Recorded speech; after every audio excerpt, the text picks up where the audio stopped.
ঢাকা বিশ্ববিদ্যালয়ের সাহিত্যভিত্তিক সাজেশনে তোমাকে স্বাগত। আজ আমরা ভেক্টর অধ্যায় থেকে কোন কোন টপিক থেকে প্রশ্ন করা হয় সেটা জানবো এবং ঢাকা বিশ্ববিদ্যালয়ের জন্য কোন টপিকগুলো গুরুত্বপূর্ণ সেটাও জানবো। প্রথম হচ্ছে ভেক্টর অধ্যায় থেকে মোট 5টা বা 6টা টাইপ থেকে প্রশ্ন করা হয়। প্রথমটা হচ্ছে ভেক্টর ও লব্ধি, ভেক্টর উপাংশ, অবস্থান ভেক্টর ও একক ভেক্টর, নদী নৌকা, ভেক্টর ডট, ভেক্টর ক্রস গুণন। এই 6টা টপিক থেকে ভেক্টর অধ্যায় থেকে বেশি প্রশ্ন করা হয়।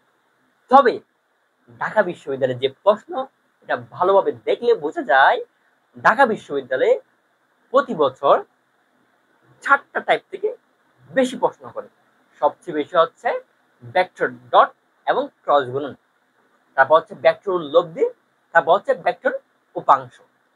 এই টাইপগুলো থেকে ঢাকা বিশ্ববিদ্যালয়ে বেশি প্রশ্ন করা হয়। আমি বলবো তোমরা বিশ্ববিদ্যালয় প্রস্তুতির ক্ষেত্রে আগে যেগুলো বেশি গুরুত্বপূর্ণ টাইপ সেগুলো পড়ে নিবা এবং সকল টাইপ পড়ে নিবা। এরকম সাজেশন আকারে ভিডিও পেতে চ্যানেলটা সাবস্ক্রাইব এবং ফলো করে রাখি। আসসালামু আলাইকুম।